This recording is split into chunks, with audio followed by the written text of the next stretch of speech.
Hello, everybody. Welcome back for episode number 28. In the spirit of Halloween, we will be continuing our Halloween stories. Today's topic will be mysteries and murders on Halloween. Before we get started, you guys know what to do. Like, share, and subscribe, and favorite us on all of your listening platforms. And don't forget to follow. If you do have any stories to tell, or if you'd like to share any stories, jwcarterfilmworks@gmail.com, or on our Facebook group, Mysteries and Beliefs Podcast with John Carter, and we can share it on an upcoming episode. So, what do we have today? We have a couple of short stories, maybe time for 3. I would like to share with you about murders and mysteries. Do share. They all took place on Halloween, keeping in with the theme of things. Yes, on the Halloween, spirit and the tradition of Halloween. but on Halloween Day, not just October, but on Halloween Got Day. it. Okie doke. So these are not the stories that I'm sharing. They've been all over blogs, TVs. They're nothing new. They might be new to some people. I'm sure they might be new to you once I share them. So you're sharing it with people that may not have heard these stories before. Yeah, they may not have, but you can check it out too. And we'll leave the links and all that stuff for you to do your own research. Good deal. Yeah. I like stories of unsolved mysteries or the whys of the murders once they found the person. I know those are the best because We say the best like this. I know, but no, I'm not saying it like it's the best that somebody died. What I'm saying is those are the best kind of stories to listen to because it gets your mind working. Sure. If it's unsolved, you try to solve it Right. yourself when you go back and you look at some of the evidence. Did you know that there was a game that you could play? They send you games. Yeah, Of I think we unsolved may have mysteries. spoke about this before, or we may have talked about it during game night. I don't know, but it's real life murders and they send it to you too. It's real life. And I think some are made up. They even have a coloring book for murders and mysteries. That's kind of a little bit morbid. I don't know that I'd do that, but You have to find that so we can post it up so yeah. people can it's check it kind of out. cool. But it also depends upon the storyteller. I'm not necessarily a good storyteller because I run on, but it's intriguing to listen to it and to go inside of the mind of the person that's doing the actual murder. Yes, true that. So the first person I want to talk about is Cindy Song.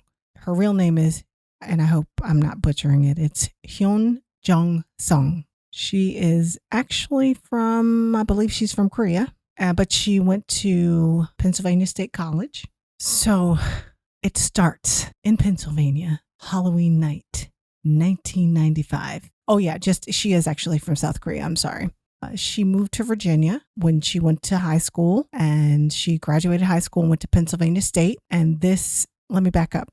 It took place in 2001, the incident. Okay. But she was born in 1995. If I mix that up, sorry. I'm getting ahead of myself because it's a weird story. So just imagine you're going to your first Halloween party. You're a senior for college, and your friends. She's a college senior. Yeah.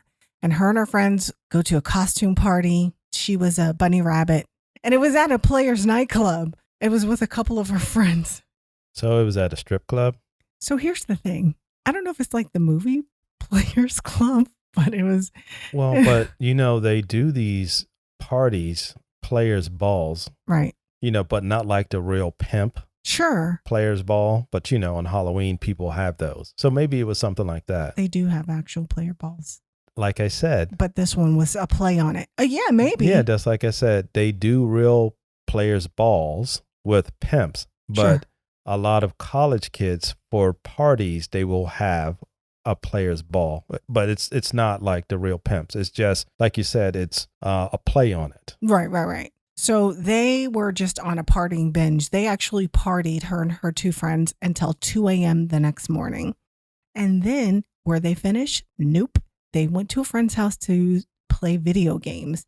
And then about 4 a.m., or so after that, after partying and playing video games, they dropped Cindy off at her apartment and she was never seen again. So they searched her apartment. Somebody got a clue that she was not there anymore. Like at her apartment, she didn't show up for her normal class or something classes, like that. everything like that. So they searched her apartment. There was no signs for forced entry. And she actually had the stuff that she wore to the party. They were still there in her apartment. They were saying that her backpack was there and her cell phone. The only thing that were missing were her purse, and that contained like her license and like her credit card, stuff like that. And they said that she was probably still wearing her bunny costume. Bunny outfit. Yeah, I don't know why I laughed at that. Sorry, it's not funny. The police, they did forensics on her phone, and they said that she didn't make or receive any calls that day at all after she was dropped off. There was no activity on the cards. She kind of just disappeared. And then the police say on her emails, there was activity. In the meantime, they searched the wooded area. They searched the campus. Still no trace of her. They found concert tickets of Britney Spears. So what I'm saying is that if she vanished by herself. So were the Britney Spears concert tickets used? No. They were found in the apartment. It was a printout, and it was for November 6th. Okay. And Halloween's October 31st. Yeah. So I'm saying, I don't know if you know about Britney Spears concert tickets. We were there when she was in Vegas, and they were a grip. Yeah. And they start easily, even back then. Like 200 something. About 200, yeah. Now they're 500 and above, or I don't know if she's still touring. I don't know. Free Britney. Is that what's going on still? Do you know about that? No. We'll save it. Yeah, we'll save that. Yeah, for some other time. Yeah, and so her family was talking about it. They said she wasn't depressed. She wasn't suicidal. There's things that she wouldn't. It's just something that's out of the norm for her. Her friend said she appeared happy, jovial, upbeat.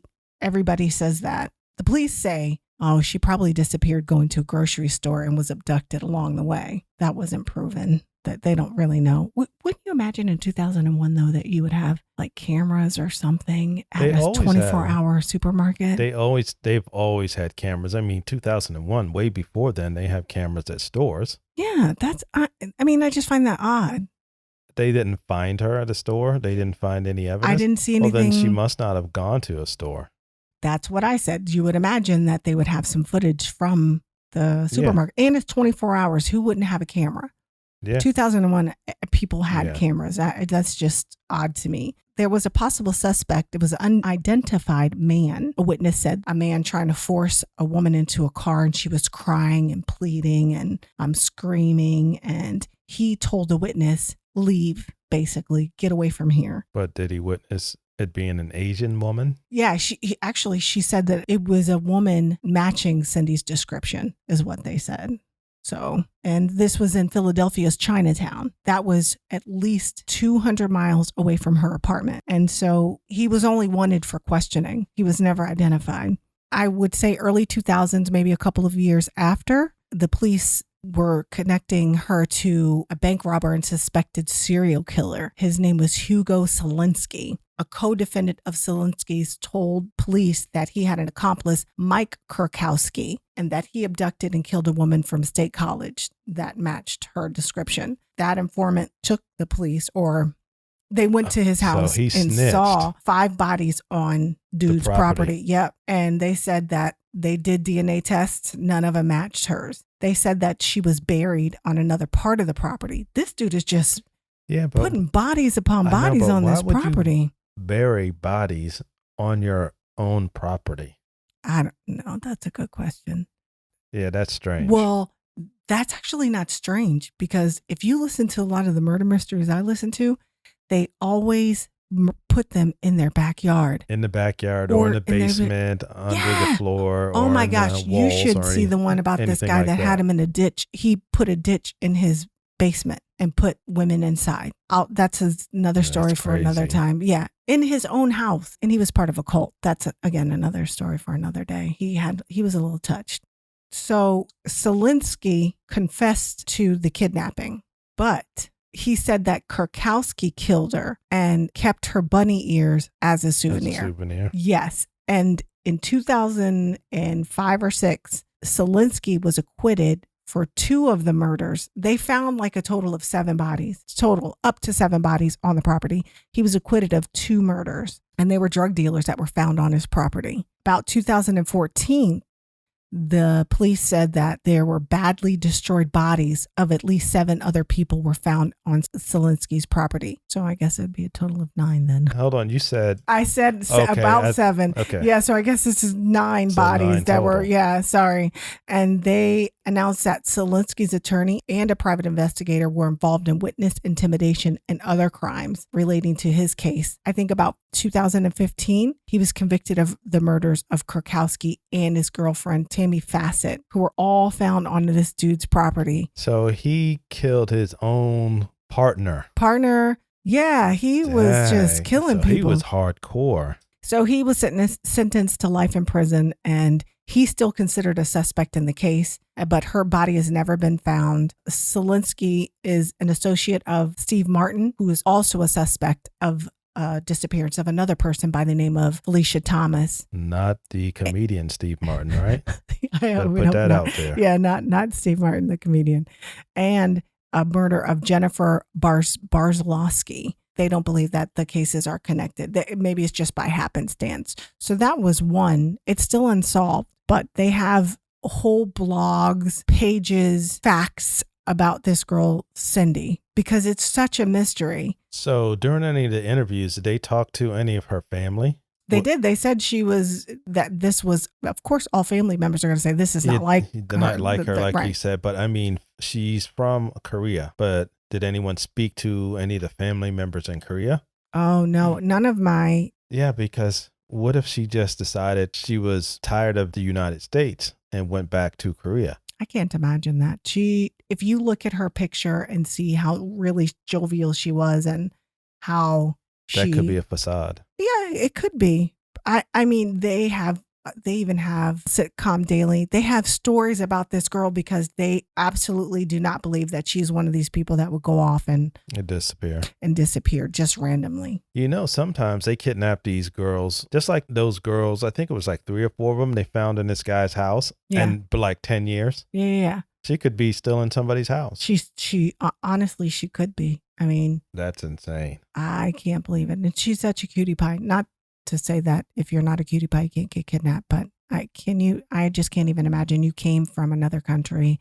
You're here, you're getting your life together. You moved away from your family to start a better life. And then just disappeared. Just vanished. And then, on Halloween. If you guys look it up, there's so many blogs, there's so many stories just about her. Well, what we could do is you can just get a link and we can post a reference link. Yeah. So you ready for the next story? Onward, Captain. This one, they know who it is. It's a triple murder, took place in Ohio on Halloween, and the person who found the bodies thought it was a Halloween prank. I feel so bad because he was a young boy. Go ahead, what were you about to say? No, it just reminded me, when you said a Halloween prank, it reminded me of Ozzy Osbourne. Oh, with the bat. With the bat, because someone threw I know you've heard of Black Sabbath, and if you haven't heard of Black Sabbath, by now you've heard of Ozzy Osbourne. You better. Legendary rocker. Someone threw a bat on the stage, which he thought was a plastic bat. He bit the head off of the bat and threw it back into the crowd. So he got this I wouldn't say crazy. What did they call him? I can't remember. It was so long ago because it was the 70s. They called him a devil worshiper. Yeah, that's what they called him, a devil worshiper, because he bit the head off of a bat. If you listen to him tell the story, he thought it was really a plastic bat. He really did. Yeah. Poor him. I know. But I mean, just made him more legendary. It did. It made him more legendary. Because remember, they had something about a goat too. Anyway, go ahead. Sorry. I don't think I heard about the goat. I'm kind of scared to ask at this point. Yeah, it was some devil worshiping stuff. Oh. So go ahead. Sorry. Okay. Yeah, I do remember stories like that when I was like in middle school. I'm telling my age. So this took place in Columbus, Ohio. This is just a short story, but it just amazed me because I guess not amazed. I don't know what other word. Poor choice.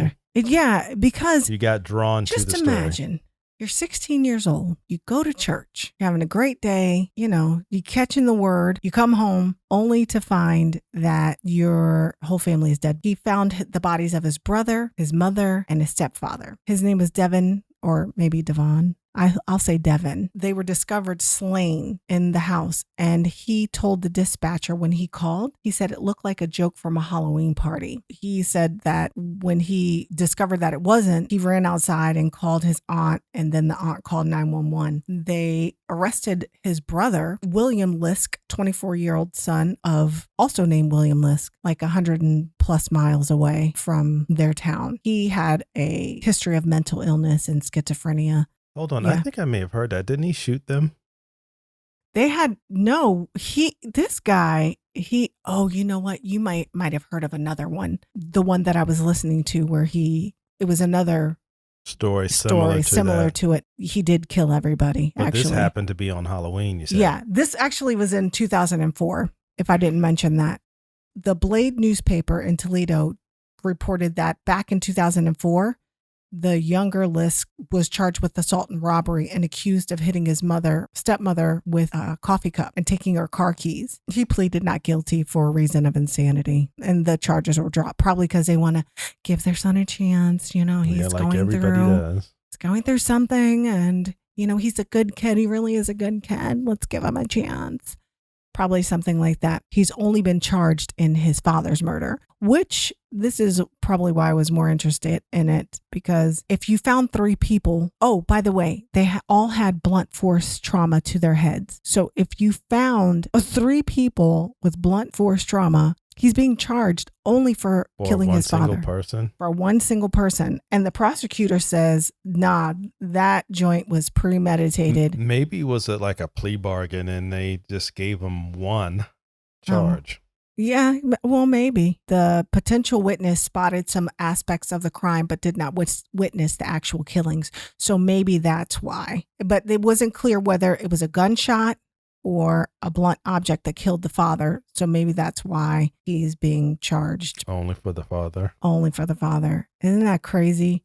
That was just a short story. Just imagine on Halloween, you're going home thinking that they're playing a pretty cool prank on you, and I'm smiling, but it's kind of sick. I don't mean to smile, but I'm thinking I can't even. It's a sick story. I mean, yeah. A 16-year-old child. And I love a good joke. Coming into the house. Yeah. Just think about it. If you were 16 years old, you walked into the house. Right. And you say, oh, well, they're playing a joke. Yeah. And just imagine if he just kind of ignored it for a while. Yep. And just went about his day. Went about his business. Yeah. Went to sleep. But you know what probably would have happened? What? He would have ended up being charged for the murders. Yeah, that's true. For leaving the bodies there that long. Well, no, because they would think that he killed them. He had no remorse. Sure. No conscience, and just went along with his day. Yeah. You're right. That's just, and this was in broad daylight, by the way, that he came home. It wasn't at night. And this was on Halloween in 2004. This was in Halloween 2010, but earlier, that's when the stepbrother got charged. Another crime. With hitting the mom with a coffee cup. That's really crazy. All those people dead. Wow. Moving on. I thought maybe. Numero tres. I don't. Story number 3. Yeah, thanks. I don't know like how you said that. I know. I don't speak Spanish, so I tried. So this next one. Now, before we get started with story number 3. Yes. I wonder the writers of Halloween. Yeah. If they picked some of the stories out of the news. Oh, well, yeah. That's how it has to be. Well, they don't do that all the time, but they get some ideas. Inspiration? Yeah, ideas and inspirations from true stories. And I wonder if Halloween was like that, because that was the most popular Halloween movie. Right. Yeah. Out there. That's true. Because I don't think there's any, besides children's movies, I don't think there's anything out there right now that's a popular Halloween movie like that. No. Well.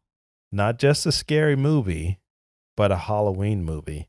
Oh, yeah. That's not a children's movie. There's a lot of things that they do for children on Halloween. Right. But nothing like the Michael Myers Halloween deal. Yeah, that's true. Even though I know what's happening. Some dude with a knife is walking down the street. You're running full clip to get away from him. Yeah. And you turn around, he's right behind you. He's right behind you. How does that work? I don't understand. Oh, that. did you see that parody where they're saying real life video where this is how he really gets around, and the girl's running like, Jason is up to her and she speeds past him, and then he cuts the corner, gets in his car, and then he comes out and he's like, each scene when she cuts a corner, he's like running and cutting, taking shortcuts. Yeah, that's probably what he does. Because if it's not that, it's got to be supernatural. Yeah. Because there's no chance. If I saw somebody walking behind me with a knife and I wanted to run, and I continued to run for 30 minutes, right? Ain't no chance you're going to catch up to me. Hell to the no. And then you turn around. No, not breathing. You'll be breathing hard. What always happens to people, right? They fall down. Yeah. You start running, and then all of a sudden, oh my God, they turn around, look behind them, and then boom, fall right to the ground. Dummies. Okay, so, you got story number 3? Yes. And you're familiar with, let me start, and then I can tell you. I'm going to set the scene. Photographer, living in Greenwich, New York. Young. Imagine 1981, Halloween morning. Wee hours of the early morning. You're a young photographer taking wonderful pictures of your wonderful, beautiful girlfriend. Right. And pow, pow, pow, pow. No, I'm kidding. It's not pow. I don't know what it was, but it didn't make that noise. I just was trying to set the scene. Anyhow, you may or may not have heard about the murders of Ronald Sisman and Elizabeth Platzman. No. You heard of Son of Sam? Yes. Early in the morning, 1981, on Halloween Day, Ronald and Elizabeth, they were murdered. And this is in Greenwich Village. They were beaten before being shot, execution style, in the apartment. And also, the apartment was ransacked. Like, they were looking for something. It's like a robbery almost. A robbery almost, yeah. And they say that this guy, wait, first, do you know why I chose this story? No, why? Because he's a photographer. Oh. So what, you think I'm going to get smashed and listen, come up in if here? You're in the wee hours in the morning taking pictures of some hottie and it happens, you just don't know. So, no, but Sisman was rumored to be involved in drugs. So they said that there was a motive for the killings. But the story took a bizarre turn when an informant that was already in prison claimed that his inmate turned out to be none other than the son of Sam, David Berkowitz. In 1977, he was convicted of shootings. He took the lives of 6 victims and left 7 wounded. And they said, I'm trying to get to the relation of it, but they said that he was involved in a satanic cult. Do you remember that? Did you remember the son hearing? of Sam? Yeah. No, I didn't. I feel like that there was a movie. There was a movie, The Summer of Sam. No, about him being, maybe like a B movie. Am I saying that right? A B movie? Yeah, or like a D movie or something? But I don't remember like a cult thing. I feel like that's something that I'll have to investigate. Anyways, the informant said that Berkowitz told him they had planned on going into that house that Halloween and it was going to be a ritual murder. But why would they ransack the place if it's a ritual murder? To make it look like it was like a robbery or something. Yeah, I get. Oh, yeah, you're right. Because shooting the couple in the head, they shot him in the head and then ransacking the place so they can remove all the evidence. I guess that makes sense. When they questioned about this, Berkowitz said Sisman possessed snuff footage of one of the Son of Sam shootings and was planning to hand it over to authorities. It was to avoid some drug charges. While they didn't find any evidence, to support. This guy was had some relations or acquaintance with the Son of Sam. Yeah. They were his inmate or cellmate. He had evidence against him. Are you talking about the guy that Sisman that got killed? That killed. Yeah, that's what he's saying. Yeah. Okay, I thought so you meant the informant. He turned state's evidence for a plea bargain. That's what it sounds like you're saying. Yeah, that's so he wouldn't go to prison for a drug charge that he's probably already had. Yeah. So they found out that other people were probably going to be implemented in this video or whatever evidence that Sisman had. So they probably came in and did the deal. Right. But while he described the apartment like to a T, but there was no evidence found that they had anything to do with him or the son of Sam. Maybe But because was the son of Sam, was he Berkowitz already in prison then? he was already in prison then, but I guess him and his associates. Yeah, that's what I mean. That's what I just said a minute ago that Yeah. the people, there were probably other people in the video or whatever evidence that he had that along with Berkowitz would implement them in implicate would implicate them in some type of crime or murder, whatever evidence that he had against them. Right. So that's what probably happened. Those people came back and, did the deal. They came back and did the deal. Yeah. Double murder. They said that it was a group of masked individuals that showed up at the door. The girlfriend was like, let's just ignore them. They turned it into banging on the door. And then he just finally opened it. She was 19 and he was 39. Wow. Can you imagine? Yeah. Oh, can you? Mm-hmm. Go ahead. Continue the story. Oh, okay. I'm just trying to think of if you're beaten to death, how long, I don't know. Was trying to think of how long you have to beat somebody and then just kill them. That's torture. That's it. They said that it appeared to be a very long beating. You weren't mentioning rituals. Yeah. So they were probably doing some type of ritual that this group of people did.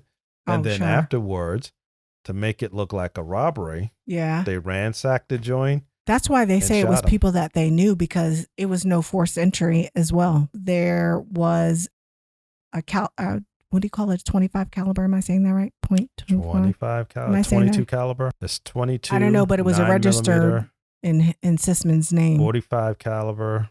Maybe, but that's 50 cal and all that. They think that that's the murder weapon, and also their driver's license were missing. Maybe .25 caliber pistol.